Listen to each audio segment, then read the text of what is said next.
A paz do Senhor Jesus para todos. Sejam muito bem-vindos ao canal da Faeste Academia, uma escola de educação teológica aqui do estado de Santa Catarina, no Brasil. Eu sou o pastor Reginaldo de Souza. Nesta videoaula apresentaremos subsídios da lição 11 do primeiro trimestre de 2025, com o título A Salvação não é obra humana.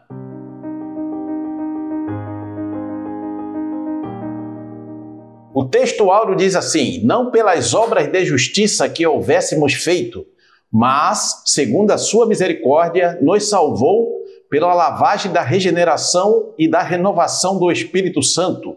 Tito, capítulo 3, versículo 5. A verdade prática diz: a salvação é um ato da graça soberana de Deus pelo mérito de Jesus Cristo e não vem das obras humanas. A leitura bíblica em classe encontra-se na carta de Paulo aos Efésios, no capítulo 2, versículo de 1 ao 10.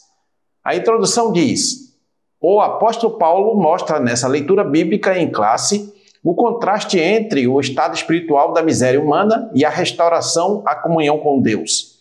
Além disso, deixa claro a impossibilidade de qualquer pessoa angariar a salvação por meio de seu próprio esforço e até mesmo de desejar a salvação ou sentir a necessidade de Deus, senão por intervenção divina direta, por meio do Espírito Santo.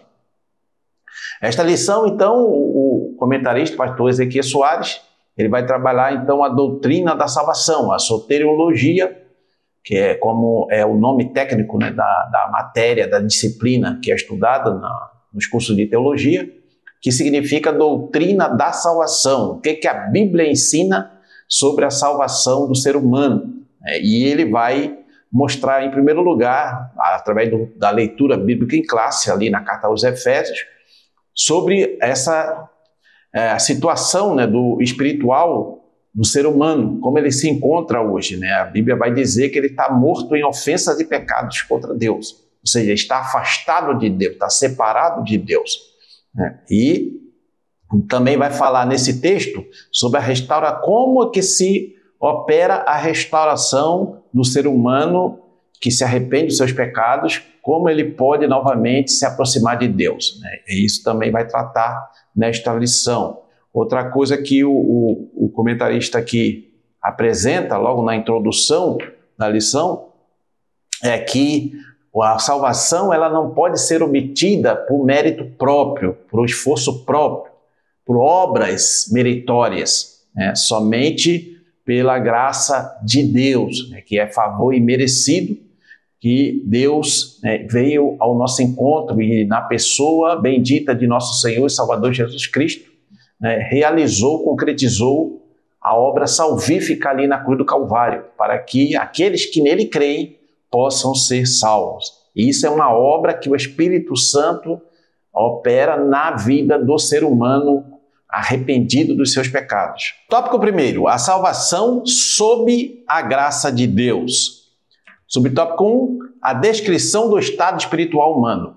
O relato da condição pecaminosa da natureza humana confirma a extensão da corrupção do gênero humano, estudado na lição anterior. O apóstolo emprega algumas expressões para reforçar a dura realidade do pecado. Abre aspas, mortos em ofensas e pecados, no versículo 1. Andar segundo o curso deste mundo, versículo 2, segundo o príncipe das potestades do ar, versículo 2, parte B, do espírito que agora opera nos filhos da desobediência, versículo 2, parte C. Andávamos nos desejos da nossa carne, versículo 3. Éramos por natureza filhos da ira, versículo 3, parte B. É uma triste fotografia da raça humana.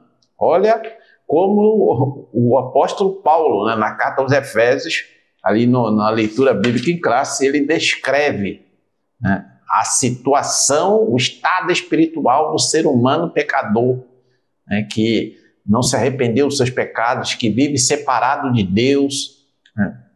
Olha quantas expressões fortes, né, que ele usa, né, mortos em ofensas e pecados, né, estão mortos, né, pessoas que vivem viraram as costas para Deus, não querem saber de Deus, não querem seguir a Deus, não querem obedecer a Deus, a palavra de Deus.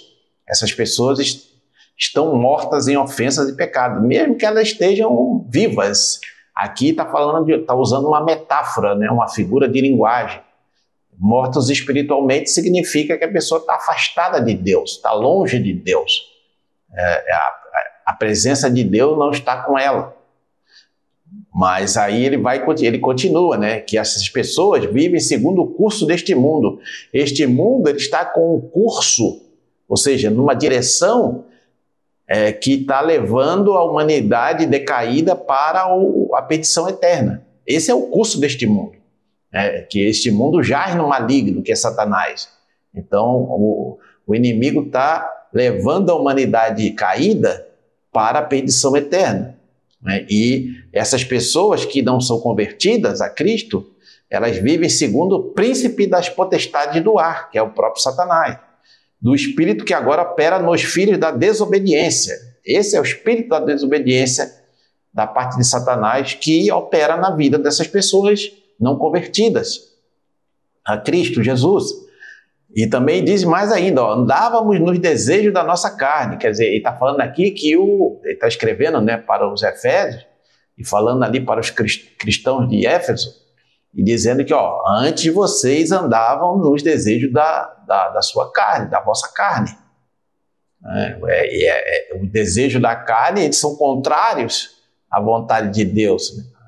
E sempre o desejo carnal é pró-pecado, né? É pró-transgressão, é pró-iniquidade, ou seja, a favor de pecar, de transgredir e de cometer iniquidades contra Deus. Éramos, por natureza, filhos da ira, filhos da ira divina, ou seja, todas essas pessoas que, infelizmente, ainda não entregaram a sua vida a Cristo Jesus, não vivem para Deus, segundo o propósito de Deus, segundo a palavra de Deus, eles são, por natureza, filhos da ira. E a ira de Deus vai ser derramada na grande tribulação sobre a humanidade pecadora que virou as costas para Deus. Subtópico 2, mortos em ofensas e pecados. Versículos 1 e 5. As expressões "e vos vivificou" e "nos vivificou juntamente com Cristo" revelam a ação do Espírito Santo em favor dos pecadores, que a salvação só é possível mediante a graça de Deus, e sem ela ninguém pode ser salvo. Mas há algo que precisa ser esclarecido. As expressões "mortos em ofensas e pecados", versículo 1, e "mortos em nossas ofensas", versículo 5, não devem ser entendidas literalmente, por se tratar de uma metáfora, uma das figuras de linguagem para descrever o estado da queda espiritual. Por morte espiritual, a Bíblia quer dizer que a humanidade caída está separada de Deus, Isaías 59, 2. E não significa aniquilação espiritual total. Ou seja, o que o autor, que o comentarista está querendo dizer? Ele está querendo dizer que as pessoas que estão mortas em ofensas e pecados, são mortas espiritualmente, elas estão afastadas de Deus. Não tem contato com Deus, não tem comunhão com Deus. Isso é uma figura de linguagem, uma metáfora, segundo aqui o próprio pastor Ezequiel Soares está comentando. Não quer dizer que a pessoa não possa ser vivificada, tanto que o texto bíblico vai dizer, né, no versículo 1, "e vos vivificou", ele está falando para os cristãos lá da cidade de Éfeso, "e vos vivificou", ou seja, deu uma nova vida, e essa nova vida é a vida que Cristo Jesus nos proporciona. Quando nós nos arrependemos dos nossos pecados, ouvimos o Evangelho, o Espírito Santo nos convence do pecado, da justiça, do juízo, a fé, nós depositamos a fé que brota em nosso coração nesse Salvador, que é Jesus Cristo, então o Espírito Santo nos vivifica, nós passamos a ter uma nova vida, e essa nova vida, ela está apta a ter comunhão novamente com Deus. É isso que a expressão "e nos vivificou juntamente com Cristo", e pela ação poderosa do Espírito Santo. Subtópico 3, a exegese dos versículos 8 a 10. Essa passagem bíblica elimina qualquer interpretação ou tentativa da salvação com ajuda humana, ou de qualquer esforço adicional para completar a obra de Cristo. O termo graça significa literalmente favor imerecido. o favor divino do qual não somos merecedores. A salvação é pela graça de Deus mediante a fé em Jesus, e não vem das obras, pois não se trata de uma recompensa. Uma boa exegese esclarece que a expressão "isto é dom de Deus" se refere à salvação pela graça e não à fé. Como afirma o respeitado erudito da língua grega, A.T. Robertson, a graça é a parte de Deus e a fé é a nossa. De modo, como dizia Norman Geisler, a fé é o meio e a salvação é o fim. O meio vem antes do fim. É importante, então, aqui destacar que o comentarista, né, ele vai deixar claro que nessa passagem bíblica aqui fala que pela graça sois salvos, mediante a fé ou por meio da fé, isto não vem de vós, é dom de Deus, não vem das obras para que ninguém se glorie.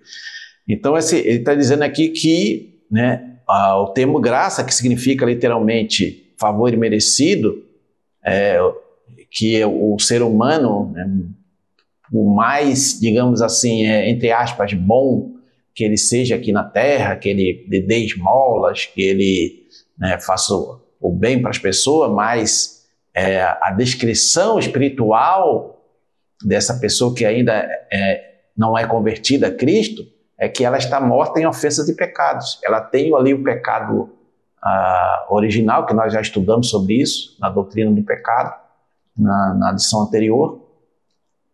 Nós também sabemos que as pessoas, às vezes, socialmente, né, têm uma aparência de pessoa boa, de pessoa que faz o bem, mas tem as suas mazelas interiores, né, seus pecados privados, né, os erros que todo ser humano comete, que todo ser humano é pecador.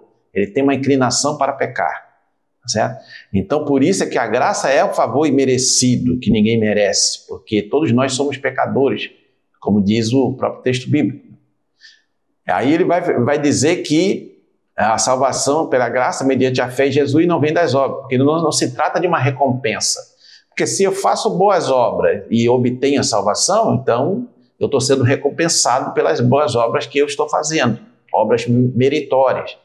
E a Bíblia diz que não, que a graça de Deus é um favor imerecido, que ninguém merece. Então a Bíblia não dá espaço para essa interpretação de merecimento, de recompensa.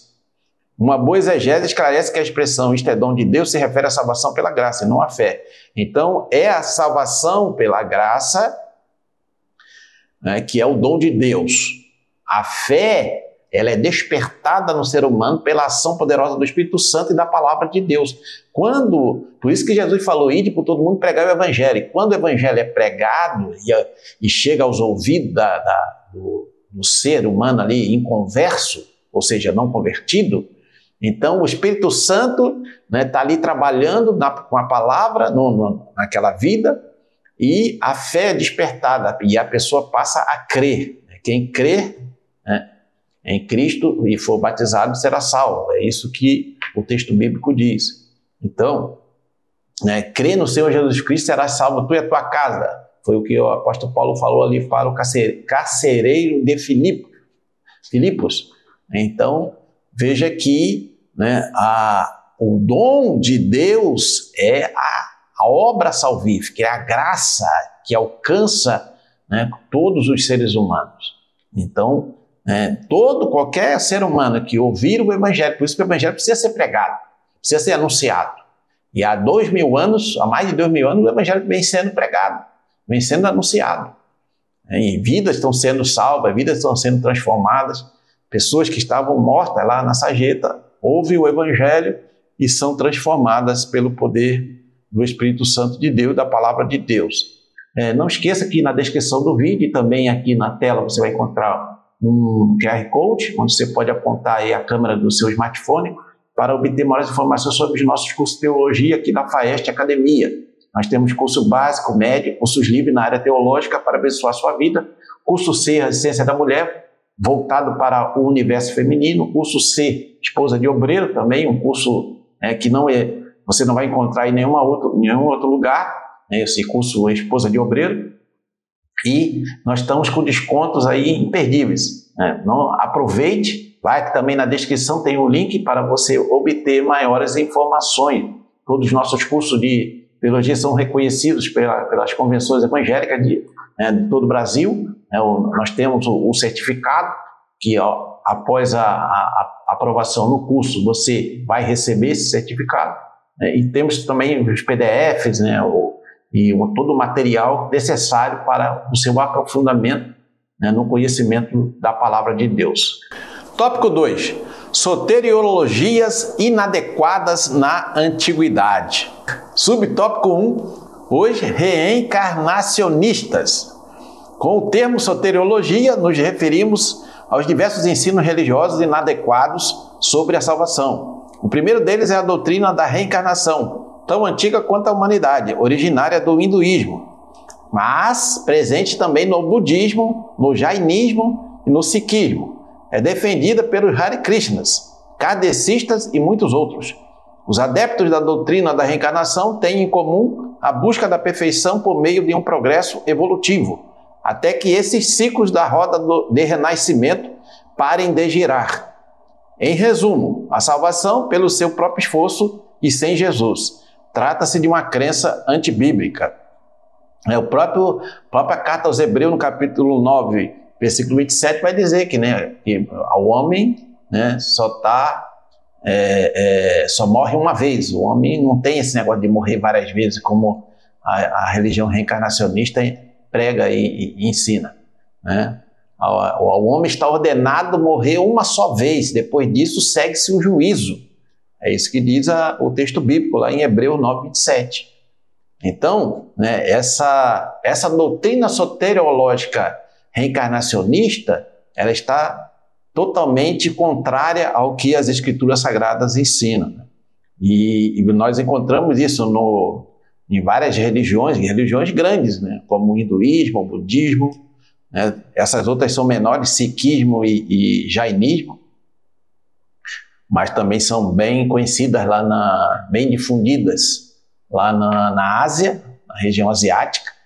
E também temos os kardecistas, que estão espalhados em várias partes do mundo, inclusive no Brasil, que ensinam essa doutrina da reencarnação, que a pessoa ela morre, aí a alma fica vagando, depois reencarna, e assim vai até chegar um ponto que não precisa mais se reencarnar. E isso não tem respaldo bíblico, não tem nenhum tipo de apoio na Bíblia Sagrada, na Palavra de Deus. É pura invenção da cabeça de quem inventou essa doutrina. Então, e também eles, obviamente, eles ensinam que a salvação pelo próprio esforço, Quer dizer, a pessoa tem que fazer o bem, a pessoa tem que praticar boas obras, a pessoa tem que ir reencarnando. Aí, quer dizer, acaba sendo que a salvação é por mérito próprio, o mérito da pessoa, que passou por todo aquele processo evolutivo. É o evolutivo entre aspas, Na verdade, não. Quem salva é Jesus. Foi Jesus quem pagou o preço ali da cruz do Calvário para nos salvar. E pela graça, favor imerecido, nós recebemos essa salvação como dom de Deus. Pela fé, nós tomamos posse dessa salvação. É isso que o texto bíblico nos ensina claramente. Então, essa posição reencarnacionista, ela é uma doutrina espúria, uma doutrina falsa, que não tem respaldo bíblico. Subtópico 2. Os galacionistas é um nome dado aos legalistas judaizantes opositores do apóstolo Paulo na província da Galácia, Gálatas 1:7. Esses judeus convertidos ao cristianismo queriam que os gentios observassem a lei de Moisés como condição para a salvação, Atos 15:1. A verdade bíblica é que pelas obras da lei nenhuma carne será justificada, Gálatas 2:16. Então esses judaizantes lá da Galácia, eles queriam que os cristãos gentios se circuncidassem, guardassem os dias sagrados lá para eles, como sábado, por exemplo, guarda do sábado. A comida tinha que ser ali a comida dos legalistas judaizantes, judaica, não podiam mais comer outras coisas. Eles queriam que eles observassem todos aqueles ritos da lei mosaica Mas, na verdade, o apóstolo Paulo deixou bem claro que, pelas obras da lei, nenhuma carne será justificada. Estavam perdendo tempo, né, quem estava fazendo aquilo. Né? É claro que hoje é uma questão cultural. Então, o povo judeu tem essa cultura, alguns até que são convertidos a Cristo Jesus, eles mantêm parte dessa cultura deles, mas, né, segundo o texto do Novo Testamento, a lei, a guarda da lei não salva ninguém. Só pura e simplesmente, se a pessoa não reconhecer que é um pecador, não reconhecer que Jesus Cristo é o Senhor e Salvador, não entregar a vida a Jesus, né, não ser perdoado pelos seus pecados, pelo sacrifício expiatório que o Senhor Jesus realizou na cruz do Calvário, não nascer de novo, nascer da água do Espírito, não ter o Espírito Santo na vida dele, sem Jesus não há salvação. Né? Não importa se a pessoa faz isso ou faz aquilo, não vai, só isso não basta para a pessoa ser salva. E o apóstolo Paulo vai dizer claramente que os gentios, e depois houve uma decisão lá do Concílio de Jerusalém, os gentios não precisavam guardar todos aqueles ritos da lei mosaica. Apenas eles tinham que evitar a prostituição, a idolatria, né, a carne sufocada, o sangue, esse tipo de coisa que ali, conforme o Concílio de Jerusalém, foi decretado para os cristãos gentios. Infelizmente, muitos ainda hoje, né, querem guardar alguns ritos e rituais da lei mosaica, né, como se isso aí fosse ajudá-los espiritualmente. Na verdade, isso não tem poder nenhum contra a sensualidade, a carnalidade humana. Na verdade, nós precisamos buscar a Deus em oração, em jejum, lendo, meditando e praticando a palavra de Deus. É assim que o Espírito Santo vai trabalhando em nossas vidas e vai nos libertando dos nossos vícios, das nossas mazelas, das nossas más inclinações, e assim nós vamos cada dia mais agradando a Deus e fazendo a vontade de Deus. Subtópico 3, os gnósticos. No campo soteriológico, eles apregoavam uma visão dualista do universo, o maniqueísmo. O que é isso? Fundado por Mani, que viveu de 216 a 276 na Pérsia, atual Irã, seu ensino era que o universo é composto do reino das trevas e do reino da luz, e os dois lutam pelo domínio da natureza e do próprio ser humano. Desse modo, o ser humano, para ser salvo, precisa se libertar da prisão do mundo e de seus poderes planetários. E essa libertação só é possível por meio de um conhecimento místico, que é a gnosis, uma espécie de iluminação espiritual limitada aos espirituais, entre aspas. Os demais são pessoas materiais e não podem receber esse conhecimento. De fato, sabemos da existência do mal, proveniente de Satanás, mas não admitimos que o diabo tenha poder suficiente para medir força com Deus e o seu Filho Jesus Cristo. A salvação é para todas as pessoas. Então, os gnósticos, né, que foram uma seita, né, um grupo muito forte ali no início ali dos primeiros séculos da era cristã, e acabaram influenciando, né, alguns, infelizmente, né, com essas ideias aí do dualismo maniqueísta, que dizia que o universo é composto do reino das trevas e do reino da luz. De fato, né, a própria Bíblia, o Antigo Testamento, já falava sobre isso de certa forma, né, que havia uma guerra espiritual.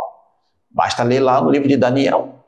No livro de Daniel vai ver ali a guerra espiritual, né, entre o arcanjo Miguel, né, e Gabriel e os outros anjos de Deus contra as forças, né, das trevas, espirituais das trevas. Então, esse Mani aqui não trouxe nenhuma novidade, né? Mas parecia que era uma novidade, e muitos acabaram embarcando nesse ensino desse Mani, que é o maniqueísmo, e que ensinava que o ser humano aqui, o ser humano, para ser salvo, precisa se libertar da prisão do mundo e de seus poderes planetários. E essa libertação só é possível por meio de um conhecimento místico, que é a gnosis, uma espécie de iluminação espiritual limitada aos, entre aspas, espirituais, né? Ou seja, uma casta de iluminados, que só eles podiam ser salvos, né? Os outros estavam tudo perdidos. Então, isso é totalmente antibíblico, não tem fundamento nenhum na Bíblia, na palavra de Deus. É um misticismo religioso, né? É um falso ensino, mas que acabou influenciando, infelizmente, ali nos primeiros séculos e até os dias atuais, né? Muitas seitas e heresias são influenciadas pelo gnosticismo. Tópico 3. As soteriologias inadequadas de hoje. Subtópico 1. O islamismo. Segundo essa religião, se as boas ações superarem as más, tal pessoa irá para o paraíso. Alcorão 13, 22 e 23. Eles ensinam ainda que Alá não ama os pecadores, mas somente os piedosos. Alá não ama os agressores e Alá não ama a nenhum ingrato pecador. Alcorão 2.190,276. Esta é uma das 24 vezes que o Alcorão afirma que Alá não ama os pecadores. Na concepção dos islâmicos, não há necessidade de expiação, logo não existe salvação como no sistema cristão. A salvação, no contexto deles, é por mérito, pelas obras. Mas, à luz da Bíblia, o pecador recebe a vida eterna a partir do momento em que passa a crer no coração que Deus ressuscitou Jesus dentre os mortos e confessa publicamente o nome de Jesus. Romanos 10, 9 e 10. Então, o islamismo ele tem uma outra visão da doutrina da salvação. Eles ensinam, primeiro, que Alá, que é o Deus, né, que eles chamam Deus de Alá, não ama os pecadores. E a Bíblia diz, né, porque Deus amou o mundo de tal maneira que deu seu Filho unigênito, a fim que todo aquele que nele crê não pereça, mas tenha vida eterna. Olha a diferença. Outra coisa, eles também vão dizer que não há necessidade de expiação. Não existe salvação como no sistema cristão. Então, basta a pessoa fazer boas obras, ser uma pessoa boa, e se como ele diz aqui, se as boas ações do adepto do islamismo superarem as más, tal pessoa irá para o paraíso, sem nenhum mediador, sem nenhum intermediário. Basta a pessoa fazer boas obras, boas ações, né? É isso que eles ensinam. Na verdade, não é como já vimos anteriormente, não é isso que a Bíblia ensina sobre a doutrina da salvação. A salvação não é por mérito próprio, é pela graça, favor imerecido, pelo sacrifício expiatório e substitutivo que o Senhor Jesus Cristo realizou ali na cruz do Calvário.